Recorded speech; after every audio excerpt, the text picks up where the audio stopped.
Bienvenue à tous dans cette nouvelle vidéo dédiée aux résines.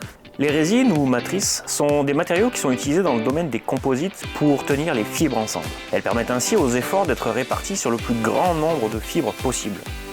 Leurs propriétés mécaniques en tant que telles ne sont pas extraordinaires, mais elles peuvent être enrichies d'autres ingrédients qui vont les aider à accomplir des tâches spécifiques. On appelle ça des additifs. Les résines sont la principale raison pour laquelle la cuisine et les composites sont intimement liés. Et tandis que la vidéo sur les fibres n'utilisait pas trop d'analogies à la nourriture et aux techniques de cuisine, celle-ci en comportera un peu plus. Commençons donc par comprendre qu'il existe deux principaux types de résines, les résines thermodurcissables et les résines thermoplastiques. Pour faire simple, les résines thermodurcissables sont des résines qui sont comparables à des œufs ou aux protéines animales en général lorsqu'on les expose à de la chaleur. Elles cuisent, elles durcissent et lorsque la température baisse, elles restent cuites. Les résines thermoplastiques, elles, sont comparables au comportement du beurre ou de la graisse de canard. Leur état est réversible entre liquide et solide, dépendamment de la température. Ainsi, si de la chaleur est appliquée, les résines thermoplastiques vont se ramollir, voire fondre, puis rigidifier lorsqu'exposées au froid, etc. Comme l'objectif de ces vidéos est d'initier le plus grand nombre d'entre vous au composite, et surtout dans un cadre que vous pouvez reproduire chez vous, nous allons principalement nous intéresser aux résines thermodurcissables.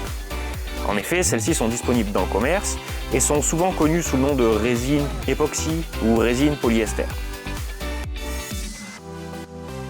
Donc une résine thermodurcissable, c'est en général un mélange de plusieurs composants qui polymérisent lorsqu'ils sont mélangés ensemble. C'est une réaction chimique à sens unique. En chauffant ce mélange, la réaction chimique est en fait accélérée. Comme je le disais plus tôt, on peut visualiser ce comportement des résines thermodurcissables à celui d'un blanc d'œuf. Il est liquide à température ambiante, mais une fois soumis à de la chaleur, il devient solide et il n'existe pas de façon de le faire revenir à un état liquide à nouveau. Vous pouvez bien essayer de le congeler, de le chauffer à nouveau, de l'exposer aux rayons UV ou n'importe quelle autre source d'énergie possible, il restera toujours solide et sera même encore plus dur jusqu'à se dégrader en brûlant.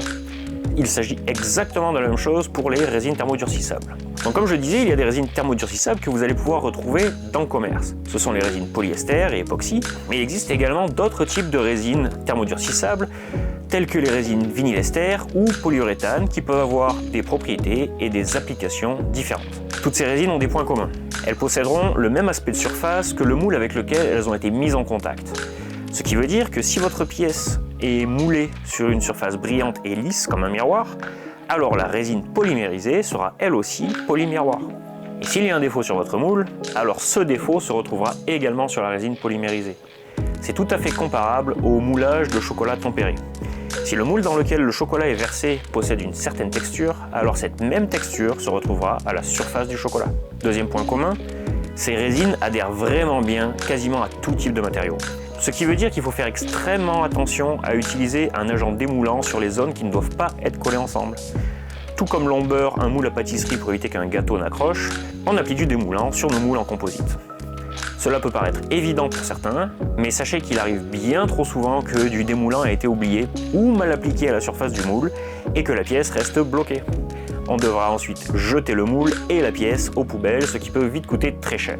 Il y a cependant des matériaux auxquels ces résines n'adhèrent pas trop. Ce sont des plastiques polis par exemple. Un exemple, le PEHD ou polyéthylène haute densité, ou encore les silicones. C'est pourquoi il est possible d'utiliser des moules à pâtisserie en silicone pour mouler vos pièces en époxy. Comme on l'avait vu dans une autre vidéo, la quantité de résine dans un laminé est appelée la fraction volumique. Pour qu'une pièce résiste aux impacts, il est important que cette fraction volumique de résine soit supérieure à 40%. En dessous de 40%, il n'y aura pas suffisamment de résine pour transmettre les efforts uniformément aux pièces adjacentes et la résine ainsi que les fibres qui seront sous contrainte vont casser. Cette valeur peut légèrement changer en fonction des additifs ajoutés, mais c'est quelque chose qui devrait toujours être respecté pour les pièces soumises aux impacts. Pour des pièces qui vont travailler uniquement en tension, par exemple des rayons de vélo, alors on peut descendre à des taux de résine un peu plus bas, ce qui va permettre d'alléger la pièce tout en ayant des propriétés mécaniques toujours très élevées. Pour les résines thermoplastiques cette fois, comme j'ai dit plus tôt, ce sont des résines qui réagissent comme du beurre ou du chocolat. Lorsqu'elles sont exposées à différentes températures, leur comportement change. Ça veut dire qu'elles vont se ramollir lorsqu'elles sont exposées à la chaleur et durcir lorsqu'elles sont exposées au froid ou à température ambiante. Les principaux avantages de ce type de résine sont leur forte résistance aux impacts, surtout comparée aux résines thermodurcissables, ainsi que leur potentiel de recyclabilité. En théorie, il est tout à fait possible de réutiliser de la résine thermoplastique d'une pièce obsolète pour fabriquer une pièce neuve, comme on pourrait le faire en faisant fondre une tablette de chocolat avant de la couler dans un nouveau moule de tablette de chocolat.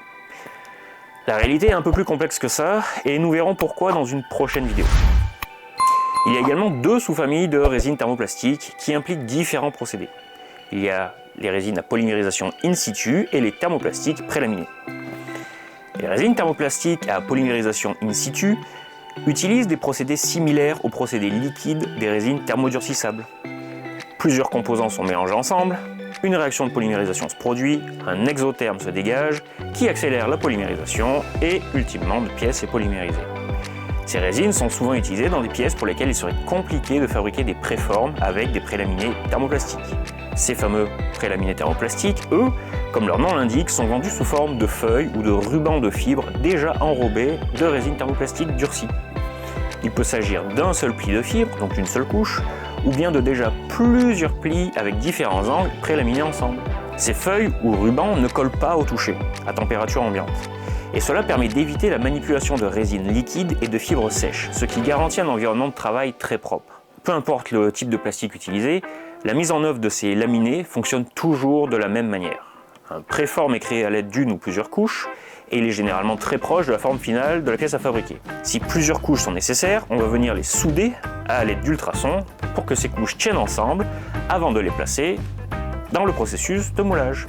Une fois le préforme finalisé, on va venir le chauffer afin de ramollir la résine thermoplastique, puis placer le tout dans un moule qui va appliquer de la pression et refroidir le préforme.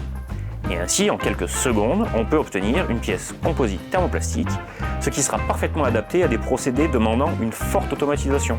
Si on devait comparer le travail de ces composites thermoplastiques prélaminés à quelque chose qu'on va retrouver en cuisine, il serait similaire à l'utilisation de feuilles de pâte à sucre prêtes à l'emploi. Vous prenez la feuille de pâte à sucre, la coupez aux bonnes dimensions, vous la formez autour d'un gâteau en utilisant un peu de chaleur pour la ramollir et faciliter son drapage, et laissez le tout refroidir pour que cela tienne en place. C'est tout pour cette introduction aux résines. Dans la prochaine vidéo, nous parlerons plus particulièrement des résines époxy et polyester, mais si vous souhaitez prendre un petit peu d'avance, il y a déjà 2 vidéos d'1 minute les concernant. N'hésitez pas à aller les regarder, et on se retrouve dans la prochaine vidéo pour plus de détails. Et si vous ne voulez pas attendre la fin de cette série de vidéos, vous pouvez toujours vous procurer le livre La cuisine des composites, disponible dans le lien en description. À très bientôt!